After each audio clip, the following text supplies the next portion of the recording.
بسم اللہ الرحمن الرحیم۔ السلام علیکم۔ ایک یہودی لڑکے کا واقعہ۔ ایک یہودی نے اپنے بیٹے کو کہا جاؤ سودا لے آؤ، تو وہ گیا۔ لڑکا راستے سے گزر رہا تھا کہ اس کی نظر حضور صلی اللہ علیہ وآلہ وسلم پر پڑی، اور حضور صلی اللہ علیہ وآلہ وسلم کی نظر بھی اس لڑکے پر پڑی۔ وہ وہیں بیٹھ گیا اور وہیں بیٹھا رہ گیا، اور دیر ہو گئی۔ وہ یہودی اندر جاتا، کبھی باہر آتا کہ لڑکا کہاں رہ گیا ہے، ابھی آیا نہیں۔ سورج غروب ہو گیا اور مغرب کی نماز ہو گئی۔ لڑکا جب شام کو گھر گیا، باپ نے پوچھا، ارے نادان، اتنی تاخیر کی؟ باپ بہت غصے میں تھا کہ بڑا نادان اور پاگل ہے، میں نے کہا تھا جلدی آنا، تم اتنی دیر کر کے آئے ہو، اور تمہیں سودا لینے بھیجا تھا، تم خالی ہاتھ واپس آ گئے ہو، سودا کہاں ہے؟ بیٹا بولا، سودا تو میں خرید چکا ہوں۔ باپ بولا، تم کیا پاگل آدمی ہو، میں نے تجھے سودا لینے بھیجا تھا، سودا تمہارے پاس ہے نہیں اور کہتے ہو خرید چکا ہوں۔ بیٹا کہنے لگا، آپ یقین کریں میں سودا خرید آیا ہوں۔ باپ بولا، تو دکھاؤ کہاں ہے؟ بیٹے نے کہا کہ کاش آپ کے پاس وہ آنکھ ہوتی تو دیکھتے میرا سودا کیا ہے۔ میرے بابا، میں آپ کو کیا بتاؤں میں کیا خرید لایا ہوں؟ باپ نے کہا، چل چھوڑ، رہنے دے۔ وہ لڑکا روز نبی رحمت صلی اللہ علیہ وآلہ وسلم کی خدمت میں بیٹھنے لگا۔ وہ یہودی کا اکلوتا بیٹا تھا،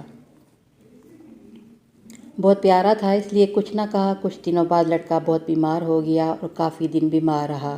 اتنا بیمار ہوا اور کمزوری اتنی ہو گئی کہ کروٹ لینا مشکل ہو چکی تھی، اور پھر قریب المرگ ہو گیا۔ یہودی بہت پریشان تھا، پھر بھاگا بھاگا حضور صلی اللہ علیہ وآلہ وسلم کی بارگاہ میں پہنچا اور بولا، میں آپ کے پاس آیا ہوں، آپ تو جانتے ہی ہیں میں یہودی ہوں، مجھے آپ سے کوئی اتفاق نہیں، مگر میرا لڑکا آپ کو دل دے گیا ہے، قریب المرگ ہے، آپ کو رات دن یاد کر رہا ہے۔ کیا ممکن ہے آپ اپنے اس دشمن کے گھر آ کر اپنے عاشق کو ایک نظر دیکھنا پسند کرو گے؟ کیا یہ آرزو پوری ہو جائے گی کہ وہ مرنے سے پہلے آپ صلی اللہ علیہ وآلہ وسلم کا دیدار کر لے؟ وہ کسی اور چیز کی آرزو نہیں کر رہا۔ آپ صلی اللہ علیہ وآلہ وسلم نے یہ نہیں فرمایا میں جاؤں گا یا نہیں جاؤں گا۔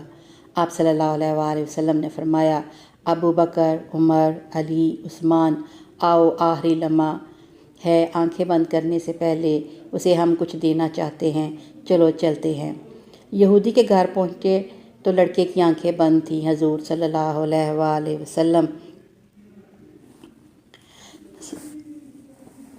کا سراپا کرم ہی کرم ہے۔ لڑکے کی پیشانی پر آپ صلی اللہ علیہ وسلم نے اپنا دست اقدس رکھا، لڑکے کی آنکھیں کھل گئی، زندگی لوٹ آئی، جسم میں طاقت آ گئی، ناتوانی میں جوانی آئی، آنکھیں کھولیں اور آپ صلی اللہ علیہ وآلہ وسلم پر نظر پڑی، ہلکی سی چہرے پر مسکراہٹ آئی، لب کھل گئے اور مسکراہٹ پھیل گئی۔ حضور صلی اللہ علیہ وآلہ وسلم نے فرمایا، بس اب کلمہ پڑھ لو۔ لڑکا اپنے باپ کا منہ دیکھنے لگا تو وہ یہودی بولا، میرا منہ کیا دیکھتا ہے؟ ابو القاسم محمد ابن عبداللہ صلی اللہ علیہ وآلہ وسلم جو کہتے ہیں کرو۔ لڑکا بولا، یا رسول اللہ صلی اللہ علیہ وآلہ وسلم، میرے پاس تو کچھ بھی نہیں۔ آپ صلی اللہ علیہ وآلہ وسلم نے فرمایا، بس تم کلمہ پڑھو، میں جانوں اور جنت جانے، تم میرے ہو جاؤ، جنت بھی تو میری ہے، جنت میں لے جانا یہ میرا کام ہے۔ لڑکے نے کلمہ پڑھا، جب اس کے منہ سے نکلا محمد رسول اللہ، روح باہر نکل گئی، گلے کا نور اندر چلا گیا، آنکھیں بند ہوئیں اور لب خاموش ہو گئے۔ لڑکے کا باپ وہ یہودی بولا، محمد صلی اللہ علیہ وآلہ وسلم، میں اور آپ دونوں مخالف ہیں، اس لیے یہ لڑکا اب میرا نہیں رہا، اب یہ اسلام کی مقدس امانت ہے، کاشانہ نبوت صلی اللہ علیہ وآلہ وسلم سے اس کا جنازہ اٹھے تب ہی اس کی عزت ہے، اس کو لے جاؤ۔ پھر آپ صلی اللہ علیہ وآلہ وسلم نے حضرت ابو بکر صدیق، حضرت عمر، حضرت عثمان اور حضرت علی رضی اللہ تعالیٰ عنہ سے فرمایا کہ سب اسے اٹھاؤ۔ آقا علیہ السلام جب یہودی کے گھر سے نکلے تو یہ فرماتے جا رہے تھے، اس اللہ کا شکر ہے جس نے میرے صدقے سے اس بندے کو بخش دیا، اس اللہ کا شکر ہے جس نے میرے صدقے سے اس بندے کو بخش دیا۔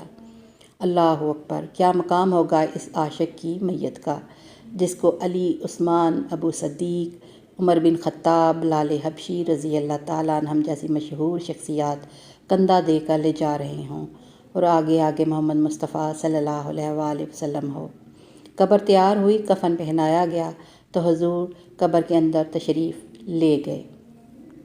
قبر میں کھڑے ہوئے کافی دیر کھڑے رہے اور پھر اپنے ہاتھوں سے اس عاشق کی میت کو اندر اتارا۔ آپ صلی اللہ علیہ وآلہ وسلم قبر کے اندر پنجوں کے بل چل رہے تھے، مکمل پاؤں مبارک نہیں رکھ رہے تھے۔ کافی دیر کے بعد آپ صلی اللہ علیہ وآلہ وسلم قبر سے باہر آئے تو چہرہ پر تھوڑی زردی چھائی ہوئی تھی اور تھکن محسوس ہوئی۔